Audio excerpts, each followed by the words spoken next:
Boa tarde, seja bem-vindo a mais uma Assembleia Geral.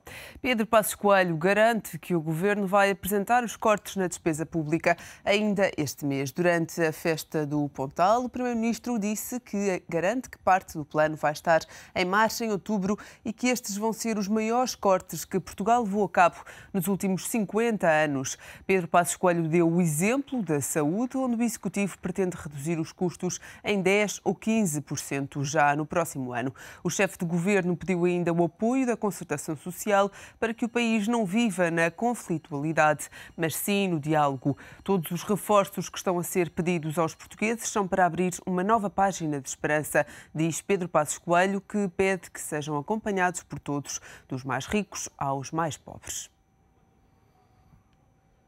E o Governo vai cortar na despesa como nenhum outro executivo anterior o fez. A garantia é dada também por Carlos Moedas em entrevista ao Económico. Em resposta às críticas de falta de cortes na despesa, Carlos Moedas dá alguns exemplos daquilo que o Governo já apresentou à Troika. Redução de 15% dos custos das empresas públicas, corte de 15% nas estruturas e cargos dirigentes dos ministérios e fusão e extinção de organismos públicos. O secretário de Estado adjunto do Primeiro-Ministro garante que vai ser o maior corte na despesa dos últimos 50 anos. Em relação às críticas sobre a ausência de medidas para impulsionar o crescimento económico, Carlos Moedas diz que as reformas estruturais que o Governo está a executar é que vão ser o grande catalisador do crescimento. Em entrevista ao Económico, o responsável pela equipa que acompanha a implementação do Memorando de Entendimento garante que o documento não está desatualizado e que o Governo pretende antecipar alguns prazos.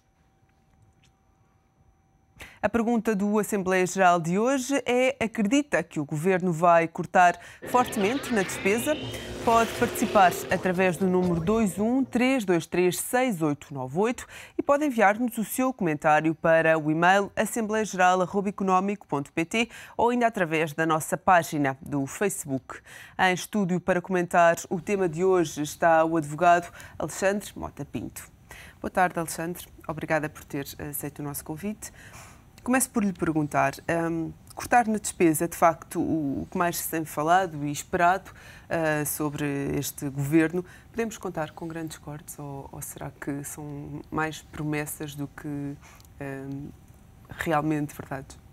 Não, eu penso que realmente podemos contar com grandes cortes. Enfim, o Governo, num primeiro momento, enfim, porque tem que cumprir determinados objetivos que lhe foram impostos externamente, através do memorando com a Troika, teve que assegurar o cumprimento desses objetivos através daquela contribuição extraordinária, através do aumento de impostos, enfim, que é sempre o meio mais certo e mais seguro de se conseguir uma determinada meta orçamental.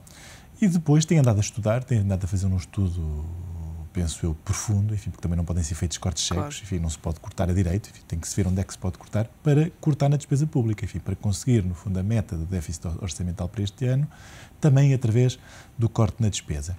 E, portanto, esse trabalho tem vindo a ser feito e penso que isto que foi referido pelo Primeiro-Ministro Pedro Passos Coelho e agora pelo Secretário de Estado adjunto do Primeiro-Ministro, de corte da despesa, enfim, vai realmente ser atingido. Até porque a questão é que não é uma questão de... é que tem de ser, enfim, porque se assim não for, enfim, nós tivemos cá na semana passada... Exatamente, tivemos cá na semana passada uma visita dos representantes do Triunvirato, enfim, da Troika, com a qual celebrámos o memorando de entendimento, que concluíram muito bem a dizer que nós estamos a fazer o nosso trabalho de casa, que é essencial, enfim, nós temos sempre que... Portugal tem que fazer o seu trabalho de casa, independentemente daquilo que venha a ocorrer na União Europeia, na Comunidade Europeia.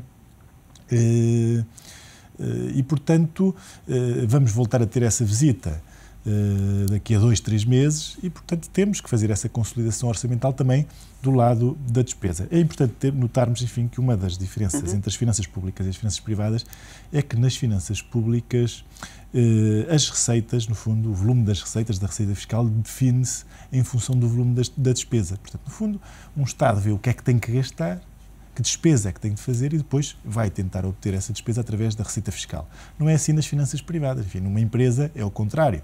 Em função, as empresas têm ou não têm lucros e em função disso cortam despesa. Portanto, nas empresas privadas, no fundo, são as despesas que se definem, o valor das despesas em função das receitas. Não é assim nas finanças públicas, justamente porque a receita é mais certa, é mais segura. E por isso o Governo começou por obter receita para cumprir as suas metas orçamentais.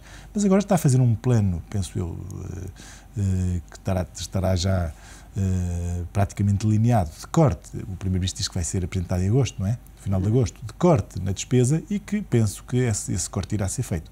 Até porque, até agora, é preciso ver que quem vai liderar, penso eu, que esses cortes é o Ministro das Finanças, talvez também acompanhado pelo Secretário de Estado junto do Primeiro-Ministro, o Engenheiro Carlos Moedas, e até agora o Ministro das Finanças tem cumprido à risca as instruções, não as instruções, mas aquilo que ficou acordado, o acordo, no fundo, da palavra que o Estado português deu, e os partidos políticos responsáveis, enfim, que assinaram o acordo com a Troika, deram aos nossos parceiros internacionais, ou, se quiser, essas 3 instituições internacionais que nos estão a financiar. É importante ir aqui um bocadinho além da Troika?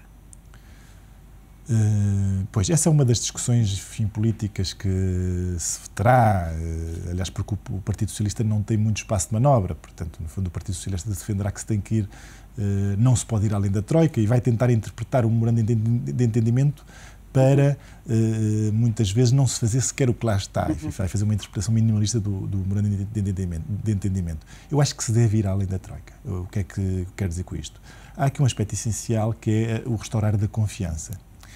E começam a estar em cima da mesa mecanismos, enfim, de reestruturação da própria União Monetária, em que nós temos todo o interesse em participar. E, portanto, nós não temos um direito assegurado, enfim, não temos nenhum direito natural a participar nesses esquemas, nomeadamente na possível emissão de eurobonds, ou seja, de obrigações que são emitidas, no fundo, por uma agência europeia de crédito público e pela qual se responsabilizam todos os Estados-membros. Isso é algo que está em cima da mesa e, portanto, nós temos que fazer todo o nosso trabalho de casa e ir até eu penso que ir até além daquilo que está previsto no memorando com a Troika, no sentido de merecermos toda a confiança dos restantes Estados-membros, enfim, dos outros Estados-membros da União Europeia, para termos acesso a esse meio de financiamento que para nós será vital, que eu penso que a reestruturação da União Monetária vai por aí, que são as chamadas Blue Bonds, ou Eurobonds, enfim, Blue Bonds para distinguir dos títulos da dívida pública americana, que são, no fundo, obrigações emitidas pela União Europeia. Na Europa, a Alemanha tem sido a grande impulsionadora do crescimento na zona euro, mas alguns economistas já não devêem um bom final de ano para a Alemanha. O que é que isto pode significar para a Europa? Pois, isso, enfim, a Alemanha tem sido a impulsionadora realmente do crescimento porque tem uma economia muito vocacionada para as exportações, nomeadamente para as exportações para os países emergentes, para os países asiáticos. Há outros países, por exemplo, que também têm uma economia muito exportadora, mas que não exportam tanto, não têm exportações tão direcionadas para esses países, como, por exemplo, a Itália. A Itália exporta muito para a Europa, para o Norte da Europa, e têm sido afetados por isso. Realmente, eu penso que isso não serão boas notícias para a Europa, embora pode haver um efeito também interessante, que é o seguinte, é que haver aqui uma grande diferenciação da Alemanha em relação ao resto da Europa também pode às vezes gerar um efeito perverso. Portanto, eu penso que os alemães começam, e há 3 dias houve uma frase que eu considero relevante do Ministro das Finanças alemão, Wolfgang Schäuble, pela primeira vez, enfim, admitiu a possibilidade das chamadas Eurobonds, em que ele disse qualquer coisa como só poderemos falar de Eurobonds, mas quando um político diz isto já começa a admitir, só podemos falar de Eurobonds quando houver uma política fiscal única para, no fundo, não se criarem incentivos perversos por parte de alguns Estados-membros, enfim, que têm um endividamento excessivo.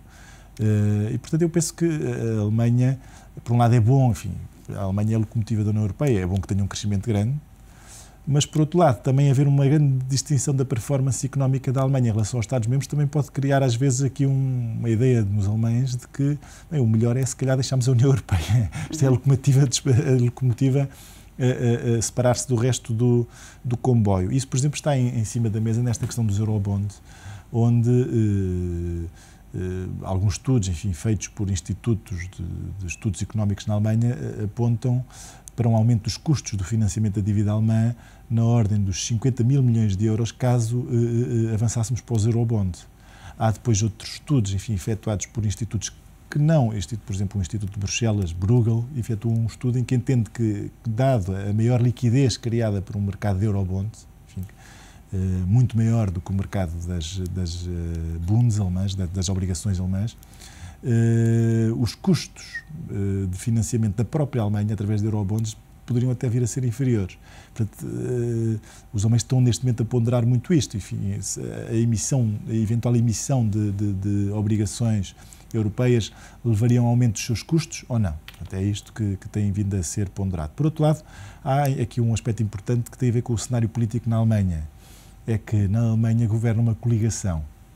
E há um partido central nessa coligação, que é um partido liberal, o FDP, que já disse que é contra uma união de transferências monetárias, portanto, é contra as chamadas eurobonds.